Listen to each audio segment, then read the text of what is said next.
Hi everyone, if you're struggling not getting success, then this video is for you. Nowadays there's one truth in life that nobody can change. Your success is in your hands. It is not in the hands of luck. The only person who has the power to decide your future is you. But the question is, do you believe in yourself? Today we'll talk about it. My name is Muniba Mazari and I'm a motivational speaker. If you find this video fruitful, then you can appreciate me by like and subscribe and start a new journey with me. Let's start the topic. Ladies and gentlemen, today I want you to pause for a moment, not to reflect on what the world thinks of you, but to ask yourself a simple question. What does success mean to me? And more importantly, am I ready to take responsibility for it? You see, we live in a world where success is often defined by numbers, by noise, by the applause of strangers. But I have learned through silence, through pain, through moments where even breathing felt like a burden, that success is not out there. Success is in here. It's not in the medals you collect or the stages you walk on. It's in your ability to rise after falling, to try again when everyone else has given up on you, including yourself. There comes a moment in every life when the noise of the world begins to drown out the whisper of the soul. A moment when you're tempted to believe that success is something others hand to you, something you earn through applause, through validation, through fitting into someone else's mold. But let me say this as clearly as I can: success is not something you stumble upon outside of yourself. Success is something you build one decision at a time from within.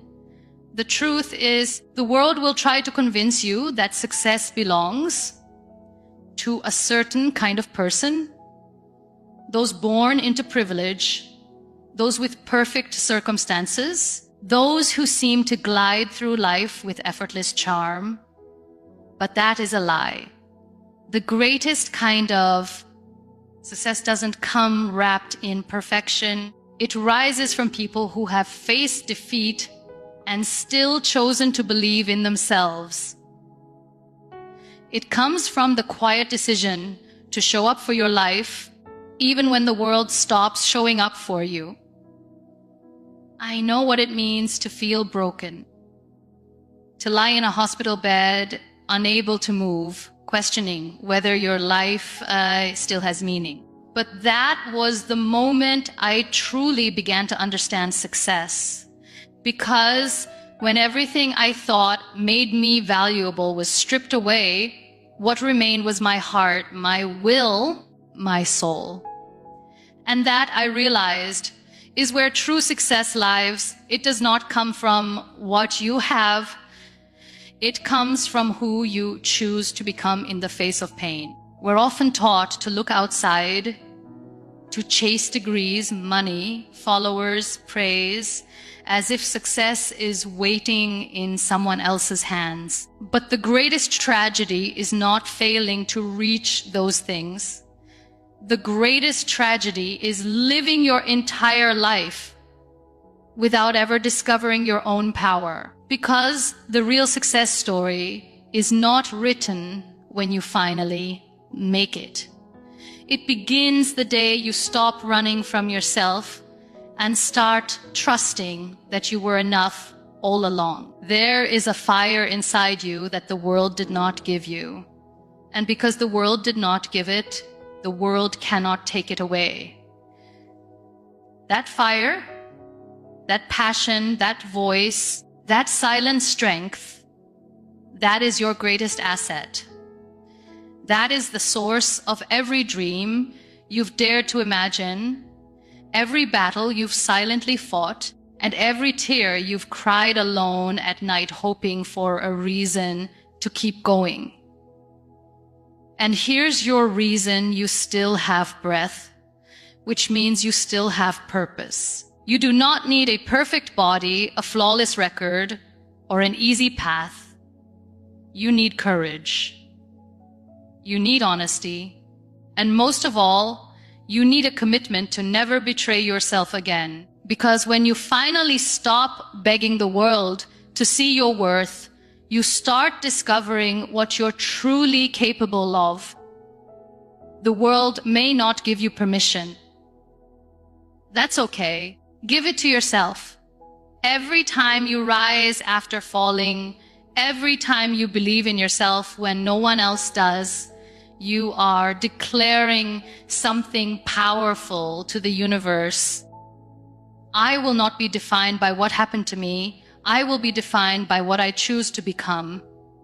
That choice, that quiet, consistent, soul-deep choice, is where success is born.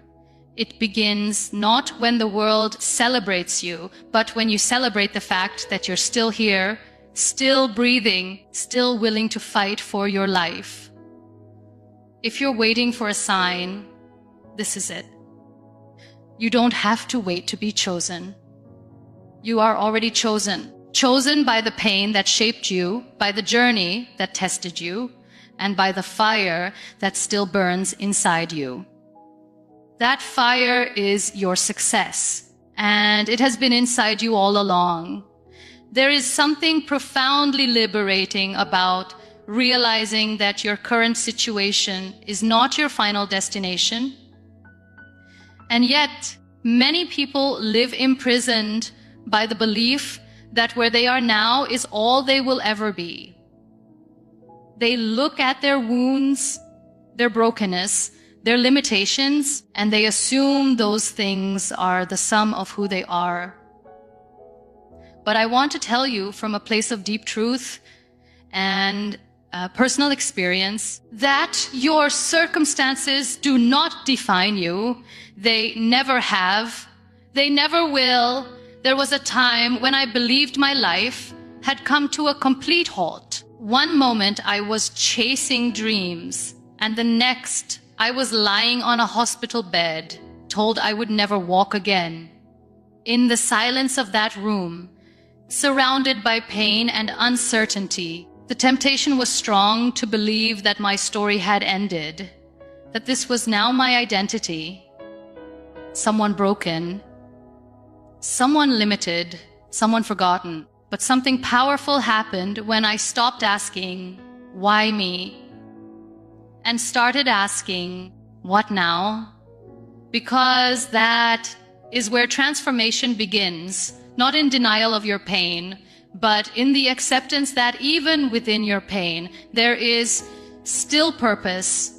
We are all tempted to look at the surface, to measure our worth based on our circumstances. But life is not about what happens to you. It's about what you choose to become in response. The external conditions may shift, collapse, or fall apart, but the essence of who you are, the power of your spirit, remains untouched.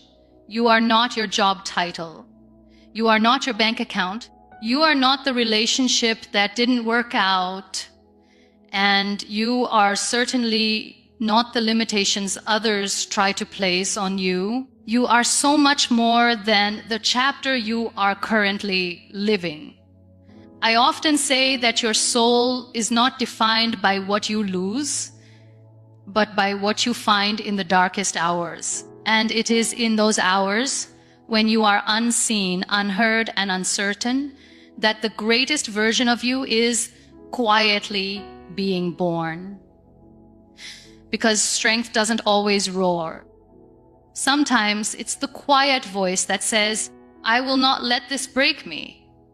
And when you make that decision, when you refuse to be reduced by your setbacks, you begin to reclaim the pen that writes your story.